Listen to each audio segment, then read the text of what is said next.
Air Spot Incorporated. Oh, food. I do love me some food. But right now, we have a resource issue in our hands. Sustainable agriculture and food security. Can you imagine having no food for the future? 'Cause I can't. I live on food. Food! Now let's take on a journey about the peak food that we're about to face. Glorious foods, what's good to eat for? That's expert law. That's all that we live for.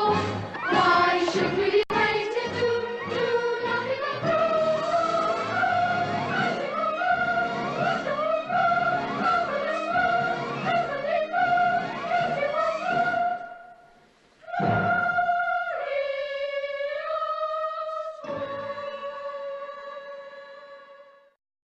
The Guardian released the newspaper article under the name "Dramatic Decline in Industrial Agriculture Could Herald Peak Food," written by an investigative journalist called Nafiz Ahmed.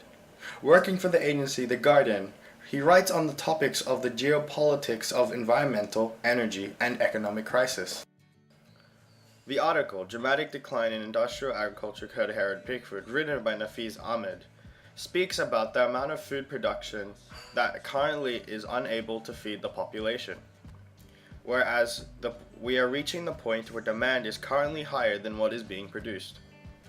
Causes to the decrease in these foods includes climate change, soil degradation, use of pesticides and fertilizers, and the food demands by the population, both present and future.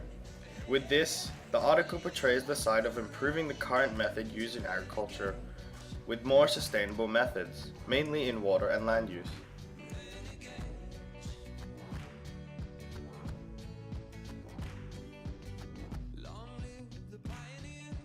The more research into industrial agriculture, the more sense we get of the cons.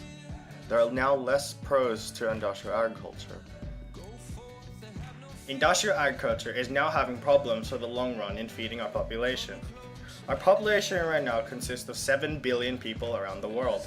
By 2050, this estimation will increase to 9 billion people.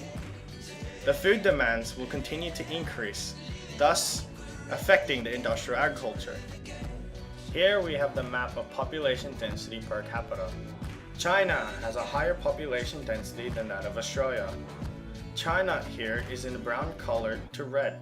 This means that they have over 1,000 persons per kilometer squared. Due to China having a higher population density, they would need higher amounts of land for agricultural use. Happening not just in China, but the world. The world population continues to steadily grow, and thus the food demands continue to grow. But our agricultural lands continue to remain the same. This means that we'll be able to produce less than what is required to meet the demands.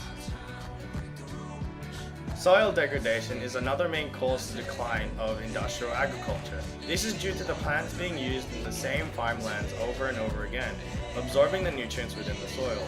The nutrients within the soil become depleted. Once depleted, they become barren, thus unable to continue to plant crops within that soil. We need to rely on sustainable agriculture for the long term. Do we need our food? Yes! Of course we need it. Both sides of industrial agriculture and sustainable agriculture, the cons of industrial agriculture continue to outweigh the pros. Because of this, now we rely on sustainable agriculture.